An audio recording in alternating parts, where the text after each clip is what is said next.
Bon, merci. Non, responsable régional, déjà suffisant. Un beau moment d'émotion avec la précédente intervention de Sylvie. Je tiens tout d'abord à remercier le collectif La France aime la police et plus particulièrement son président Maurice Signolet. C'est une belle rencontre que nous avons eue il y a à peu près une dizaine de jours, justement en préparation de ce rassemblement.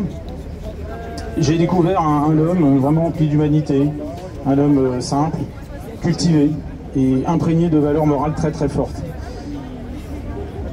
à l'image de la police d'aujourd'hui.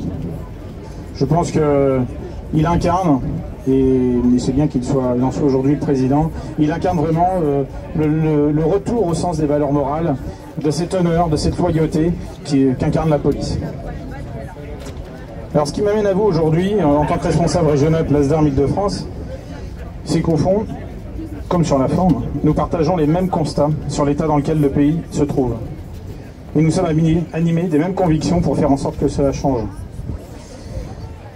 Très rapidement, Place d'Armes est née d'une lettre à destination des autorités, la fameuse lettre des généraux, et qui constatait le délitement de la France. Alors, c'était une lettre qui a été diffusée il y a 2 ans. On ne peut pas dire que depuis, ça se soit amélioré. Le délitement est quasi généralisé, il est social, il est économique. On ne reviendra pas sur le phénomène de l'inflation. Il est aussi diplomatique, on se fait dégager un petit peu de partout, sans que ça n'émeuve personne d'ailleurs. Et il est aussi au sein de notre armée. Vous avez certainement entendu parler de ces 2 derniers articles où on semble découvrir que l'armée va mal, elle aussi. Ce qui commence à devenir quand même problématique, parce que si les forces de l'ordre qui nous défendent à l'intérieur vont mal, et que l'armée qui est censée nous représenter et nous défendre vis-à-vis de l'extérieur va mal, nous avons quand même devant nous des grands problèmes. Le délitement, il est aussi politique. Alors je ne veux pas polémiquer avec le premier intervenant, bien évidemment, c'est pas l'objet, mais c'est quand même eux qui nous gouvernent, c'est quand même eux qui nous dirigent, et c'est quand même eux qui nous emmènent aujourd'hui dans le mur.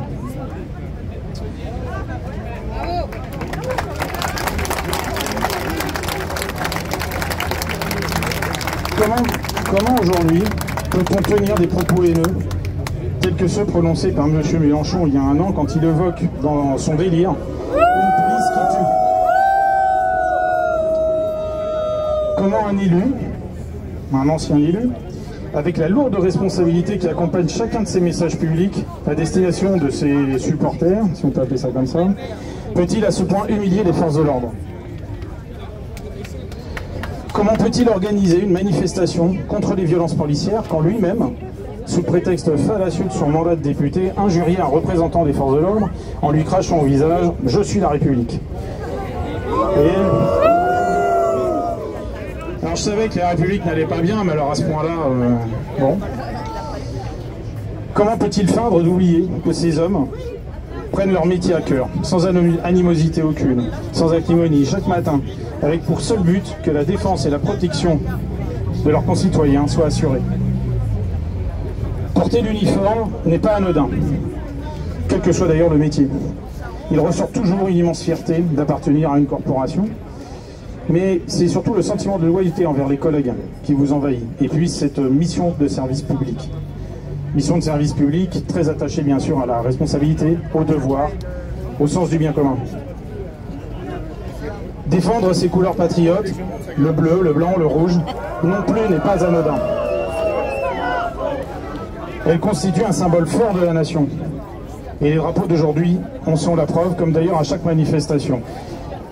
À chaque manifestation où on voit les drapeaux, les gens ont envie de se faire photographier, ont envie de communiquer, de communier avec ce symbole. Donc dans un cas comme dans l'autre, M. Mélenchon ne comprend pas cela. En opposant la police à la gendarmerie, la population pardon, à la police et à la gendarmerie, et toute entité chargée de faire respecter nos lois, il prépare volontairement les prémices de ce qui pourrait demain déclencher une guerre civile. En opposant la population à la police et à la gendarmerie, il s'affranchit de toute autorité. Bon alors on l'a vu, l'autorité c'est lui. Hein. Enfin il aimerait bien.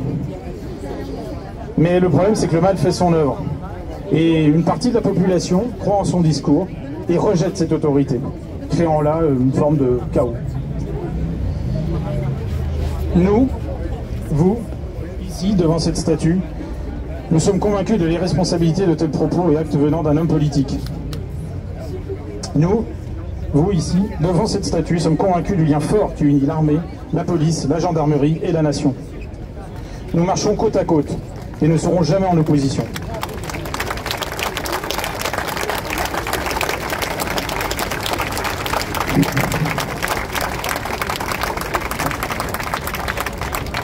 Cette statue, elle représente la liberté, l'égalité, la fraternité.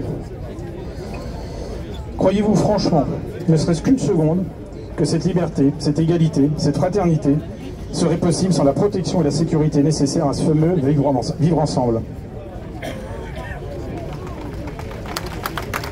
Marianne, ici symbolisée avec le rameau de la paix et la déclaration des droits de l'homme et du citoyen, nous montre le chemin de la concorde entre tous, pour tous.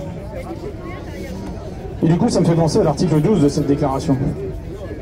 Je cite: « La garantie des droits de l'homme et du citoyen nécessite une force publique.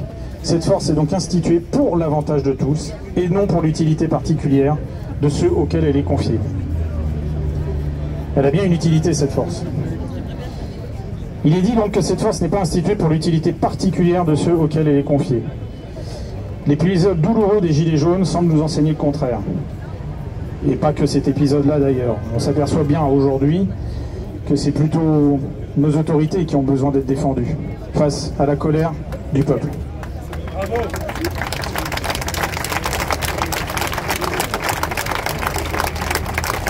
La police n'a guère de pouvoir, c'est le pouvoir qui a la police.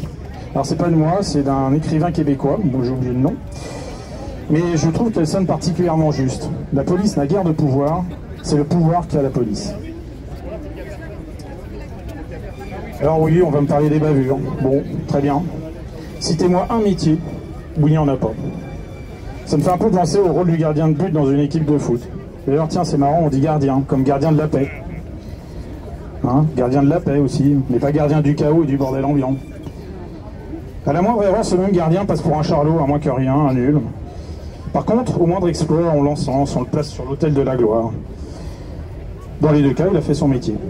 Avec passion, abnégation et courage. Ça, c'est un petit message à ceux qui encensent les forces de l'ordre au moment du Bataclan, et puis qui ensuite... voilà. Nous ne sommes que des humains, et c'est très bien ainsi. Ne pas l'accepter, c'est déjà rentrer dans ce nouveau monde promis par le candidat Macron, un monde orwellien, déshumanisé, vidé de toute substance émotionnelle. Là aussi, on en a eu un petit avant-goût avec les périodes Covid. Vous l'aurez remarqué autour de vous, les gens ont changé. Le confinement, ça a cassé la société.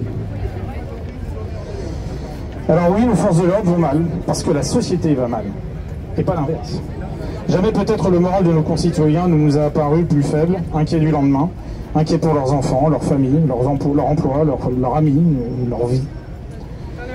La perte des valeurs morales, l'individualisme érigé en dogme, le refus de toute autorité, quelle qu'elle soit, nuisent certainement plus à la société que la police elle-même, qui elle est désemparée et négligée. Elle se retrouve entre deux feux. Nous vivons une période de turbulence, c'est vrai, mais, et c'est un mot qui a relativement peu été prononcé, mais notre devoir est de ne pas lâcher. Notre devoir, c'est un mot que semble avoir oublié M. Mélenchon et d'autres hommes politiques, est de continuer à entretenir cette relation étroite, intime, ce lien fort entre les forces de l'ordre, l'armée et la nation. Notre devoir, c'est l'exemplarité, et de poursuivre ce soutien plein et entier envers la population, car c'est notre force, à nous tous. Soyons fiers de nos couleurs, de nos uniformes, et restons unis.